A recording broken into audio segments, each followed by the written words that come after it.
primer lugar, agradecer la invitación, Rodolfo, nuevamente. Espero que sea una jornada productiva. Y bueno, voy a contarles rápido porque el tiempo es poco. La mirada que tenemos respecto de lo que puede suceder este año en términos de consumo masivo. Y para eso planteamos esta situación, ¿no? Si llega la recuperación después de un año que fue bastante duro como el 2024 y repasando un poco la historia para entender el presente y tratar de lograr un pronóstico para el futuro. Para entender entonces dónde estamos, vamos a repasar de dónde venimos. Esto pasó rápido, no les voy a leer todo, lo pueden leer ustedes más rápido que yo decirlo. Así arrancábamos el año pasado, con todos esos interrogantes y qué iba a pasar y no sabíamos a dónde íbamos a terminar.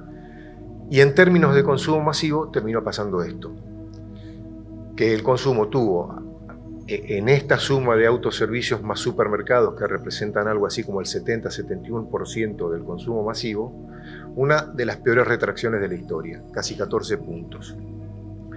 ¿Era esperable? Sí, era esperable. Sabíamos que el consumo en el 2024 podría ser negativo. Estimábamos que iba a estar entre 7 y 10 puntos negativos. A medida que iba pasando los meses se acercaba más al 10 que al 7.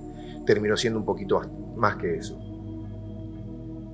Ahora bien, mirando la parte positiva de esto, desde abril del año pasado, si miran la última línea vertical, es más o menos a la altura de abril del año pasado, empieza a darse una situación de estabilidad en las unidades vendidas, que no es para nada malo, al contrario, si bien nos comparamos con meses muy negativos en el 2024, a partir de ese mes se genera un equilibrio que hoy todavía se mantiene. Los picos para abajo y para arriba son estacionales, se repiten en los otros años, por lo tanto no es que marquen una caída o un crecimiento. Hay una estabilidad, como dije recién, desde abril se nota y que se mantiene. Abajo es la serie de consumo, mes a mes como venimos viendo. Ahora bien, si vamos a mirar, vamos a ir bien para atrás, nos vamos hasta el año 1996 y tratar de entender cuál es la situación. Recordemos cómo estábamos en ese momento, plena convertibilidad, un consumo bastante activo, más variado, mucho producto del exterior, una situación bastante buena en términos de consumo. Nos deja 5 puntos por encima de aquel entonces. Sin embargo, cuando le ponemos a la gente y cómo evolucionó la cantidad de personas que viven en este país, vamos 20 puntos, 21 puntos por debajo de aquel entonces. Acá tengo que hacer una salvedad. Como les dije, esto está midiendo el 70-71% del consumo masivo.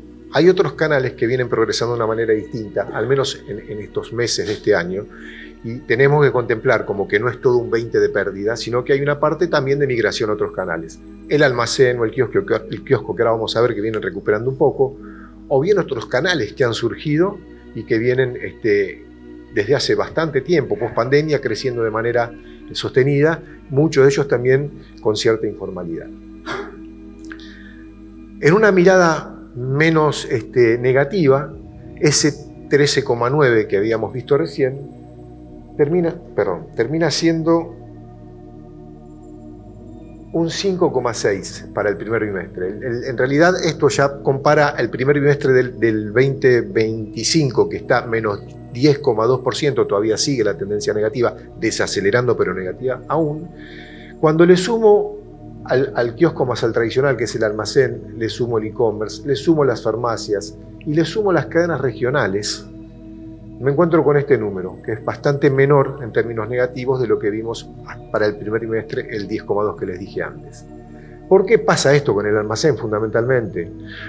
Porque cumple una misión de compra pura de una situación de coyuntura como la que estamos viviendo, donde mucha gente, que ahora vamos a hablar de poder adquisitivo, con una situación de ingresos muy, muy compleja, va muchas más veces a comprar cosas, menor cantidad de productos, y en el lugar donde más les sienta hacerlo es un negocio muy cercano a su domicilio. Las farmacias, que vinieron de pasar años complejos, bastante complejos, vienen recuperando ahora, especialmente en la parte del consumo masivo les había costado bastante, ahora empiezan a mostrar indicadores positivos. Para tener una dimensión, aproximadamente el 76-77% de lo que se vende en una farmacia es medicamentos, el otro es aquello que no es medicamentos. Ahora, también tratando de seguir buscándole una parte positiva a una situación compleja como la que estamos atravesando, les muestro estos supermercados. Esto es un adelanto semanal que medimos para tener una sensibilidad de cómo vienen dándose las cosas semana a semana. Bueno, en rojo el consumo masivo, que sigue con esta tendencia negativa. A la semana 13, esto es al 30 de marzo. Sin embargo, hay otros sectores, y prestémosle atención a estos de abajo, al textil y al electro, que vienen positivos. Es cierto que se vienen comparando con bases bastante feas de otros periodos, pero ya marca algo y marca una tendencia que, de lo que vamos a ver también, que es muchos consumos que se habían postergado y que hoy, con crédito, con tarjeta y demás, y con visibilidad de mediano plazo al menos, la gente se anima a asumir algún riesgo y empezar a comprar esas cosas que había dejado de comprar. Entonces, decimos que el PBI y el consumo masivo podrían volver a correlacionarse. Desde hace un tiempo a esta parte se separaron. Si bien las curvas, cuando se ven comparables, son similares, se ha generado un gap bastante grande. Sin ir más lejos, los datos de PBI y del año pasado y de consumo masivo están bastante separados, 13,9 y creo que 4,5 había sido negativo el consumo el año pasado, es decir, el PBI. Por lo tanto, esa linealidad que históricamente tuvieron se separó en los últimos años, bastante. Este año podría volver a correlacionar. Y hablamos del shopper, cómo tiene el poder adquisitivo desafiado, cómo es el comportamiento del bolsillo. Hay un solo bolsillo con un montón más de opciones de gasto que antes no había. Los canales con una adaptación, límite que se ha roto un poquitito entre mayoristas y supermercados, donde ambos juegan en los dos lados, la situación del tradicional, que es lo que le comentaba recién, y los precios, ¿no? Con una situación de precios más equilibrada, empieza a haber referencias, es decir, hoy vamos a comprar y más o menos tenemos una idea de lo que pagamos antes y lo que vamos a pagar ahora, es bastante meritorio eso, el retorno de las activaciones. Todos sabemos lo que está pasando en este momento con las activaciones, que habían cedido bastante. Era inviable la convivencia entre los programas de precios máximos primero, precios cuidados después, precios justos que fue la última, y activaciones agresivas. Realmente no daban los números de ninguna manera. Entonces, un poco ese es el contexto del 2025. Y algunas de las situaciones que también jugaron en contra del consumo en el primer trimestre de este año tienen que ver con esto, con que tuvimos mucho más turismo hacia afuera que turismo receptivo. Y en términos numéricos, más de 3 millones de personas salieron del país y eso significa también menos gente consumiendo.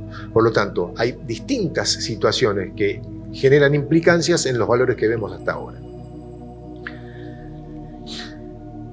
Respecto de ingresos e inflación, esto lo que hicimos es mirar contra el mes inmediatamente anterior, no fuimos al año pasado. Si viésemos contra el mismo mes del año pasado, esta situación se vería bastante más complicada. Y esto es fundamentalmente lo que pasó entre noviembre, enero de este año, noviembre del año pasado, enero de este año, del 2024, donde se ponen de alguna manera más equilibrados los precios relativos, se terminan con los programas de precios que les comentaba recientemente y se genera una situación totalmente distinta. Y por un lado, el ingreso que empieza a recuperar, la línea verde es ingresos, la línea rosa, fucsia es la inflación, empiezan a ganarle un poquitito a la inflación. ¿El punto cuál es? Es el gap que se generó entre salarios e inflación durante, les diría, desde mayo-junio, desde del 2023 y todo el 2024 fue muy grande, muy grande. Entonces, y sobre eso, si bien la inflación viene cediendo y viene dejándonos en una situación bastante más tranquila, no tenemos que dejar de considerar que el bolsillo tiene una composición diferente. Pensemos sin ir más lejos que la pirámide, no sé si habrán visto, el otro día la publicó Guille Oliveto en La Nación, es parecida a los números que vemos nosotros. En la mitad de la pirámide hacia abajo, la diferencia en tipos de ingresos es muy grande. Consideremos nada más una persona que gana 1 millón de pesos. Esa persona hoy tiene entre gastos de electricidad, gas, agua y algún otro servicio, por lo menos el 30% de su bolsillo ya ocupado por ese tipo de gasto. Por lo tanto, si bien la inflación viene cediendo, el consumo, ¿por qué tarda en recuperar? Porque todavía la distancia es muy grande, el gap es muy grande y hay muchos gastos nuevos que están componiendo de una manera distinta la manera de gastar. Y este es el gap, ¿no? De alguna manera, lo que vemos, tomamos diciembre del 2023 hasta febrero del 2025, la inflación acumulada y la actualización de ingresos, y recordemos que estos son los ingresos medibles, hay un montón de gente. Y imaginémonos que en la Argentina tenemos 28 millones de personas aproximadamente que tienen algún tipo de ingreso, y solo menos de 10 son los que están registrados formalmente. Por lo tanto, la línea verde, que es el ingreso, vean que lleva bastante tiempo por arriba de la de inflación. Sin embargo, ahora se achicó de nuevo, se juntaron un poquito y le va a costar mucho tiempo recuperar todo ese gap que se generó durante muchos meses. En términos de lo que hace la gente, esto es un panel de más de 1.600.000 personas que seguimos todos los meses, supermercadistas exclusivamente. Yo acá me voy a parar en esto. Vieron que había crecido mucho el consumo de cabala y habría caído mucho el consumo de atún. Tema típico, reemplazo uno por otro por una cuestión de costo. Ahora ya está cambiando de nuevo. Vuelve a recuperar en la penetración el atún, vuelve a caer en la penetración la caballa. Y en todos los casos vemos que la penetración de distintas categorías que tomamos como ejemplo, había crecido mucho harinas, ahora pierde peso, había pasado algo parecido con café, ahora vuelve a ganar. Es decir, la gente, en la medida que empieza a ver, a tener más claro, tener referencias de precios, más claridad de lo que va a pasar con su futuro, se anima un poquito. En el 2001, 2002, ustedes recordarán aquella época, fue más rápido. Pero la situación fue totalmente distinta, porque el desequilibrio de ingresos hace que la situación la vayamos viendo más lenta. Otra situación también para entender es las marcas. Si miro una foto del 2024 versus el 2023, me da que las marcas cayeron respecto de las marcas de precio y las marcas propias. Ahora, si quiero mirar la tendencia, veo que en verdad todo la caída fuerte fue en los primeros meses, los primeros trimestres del año pasado, pero después empieza a recuperar. Es decir, la tendencia también marca que las marcas van a recuperar. Vean los primeros meses de este año, siguen hacia arriba. Y en todos los canales pasa lo mismo, ¿eh? No es una situación de un canal en particular. Los canales, y ya para ir dándole cierre a la charla porque me quedan menos de 2 minutos, de nuevo, en azul el almacén que recupera. El almacén sufrió mucho post pandemia, toda esa situación le hizo mucho daño, vuelve a recuperar algo de terreno, está en una situación más cómoda, se reinventó, readaptó su surtido, mejoró su capital de trabajo. Todos los que hicieron eso hoy todavía siguen en pie. El autoservicio empieza a sufrir un poco, queda entre el supermercadismo, entre el supermercadismo, que es esto de aquí, y el almacén, más el consumidor final, que es el amarillito en el mayorista, le empiezan a jugar en contra al autoservicio independiente. Esto es el e-commerce, tanto de supermercados como de plataformas, todas las que conocemos. Y también, en gran medida, esta situación de recuperación del supermercadismo tiene mucho que ver, como esto se mide en facturación, con la situación de precios justos, que se discontinuó y tiraba los precios muy para abajo. Respecto de precios, rápido, muy similar la tendencia en consumo masivo a la que vemos con el IPC, muy alineadas al IPC de alimentos y bebidas no alcohólicas, y algo que veníamos diciendo es este número, el 21%, significa la diferencia de precios por una canasta comparable de productos entre supermercados y negocios de barrio sigue siendo alta.